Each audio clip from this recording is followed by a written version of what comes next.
What's going on, YouTube? How you doing? How you doing? Take you back with this video right here.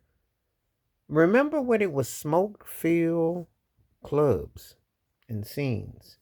Um, do you miss those days, or do you like it without the smoke? And people vape now on the outside, but do you notice a change with your clothes, the way you breathe, the way you feel, or did you miss? And if you were part of that culture, do you think that it should have been without the smoke to begin with? Let's talk about it. Um, I want to say the best way I can describe this is a fact. The 90s and 00s were very much part of my of going to the club situation, especially the 90s part. And it was a trip because it was smoke and it was everywhere. It's like you couldn't avoid it, you know. And I think they outlawed it like it was years later. It was a trip because it's like it used to be so infuriating to have all that stuff in your clothes and your hair, and you're catching all that. And I always thought, like, wow, what a waste of a good time that you had to incorporate everything else that could impede on what you were doing.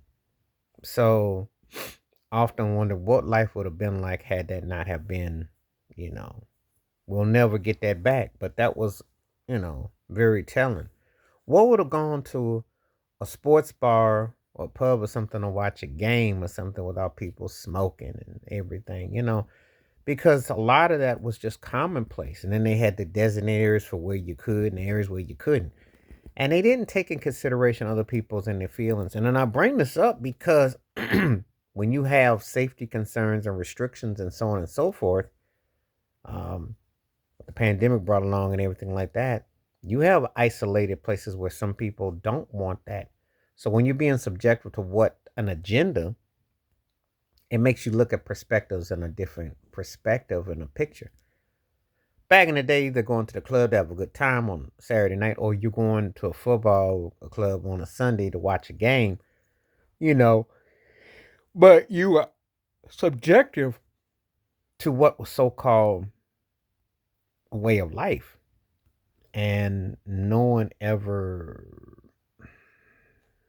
did anything about it. It was like, man, come on now, this is just not fair, and you have to like be subjected to all that. So made me think about that, because there's a generation of people come along who will never experience that, and then have to breathe in all that and digest all that, to be entertained. It's the price you pay for entertainment's sake. So the clubs on Saturdays or the sports bars on Sundays, and you were hit with smoke left and right. It was a tough way to entertain yourself, tough way to be entertained, you know, longing for a time where it was not allowed to be part of. And that is a reality.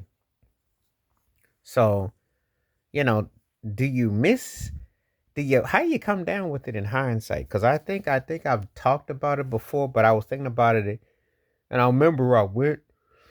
It was a pub, some restaurant, place I went to, and they couldn't wait to stand outside the door with the vapes. I was cracking up. I was like, "This is how addictive it is. You can't even go. You know, you are a prisoner of your own vices. But this is what you cause for other people to be entertained." Anyway, let me know what you think about it, and be curious as to going back in time and how it made you feel. Please like, subscribe, work on thoughts, comments, and I do respond. Thank you. Wash your hands. Keep your mind clear. Watch out for another. Share if you like, and hit that membership. Stay safe, stay blessed, stay woke, stay free. I'm out. Peace.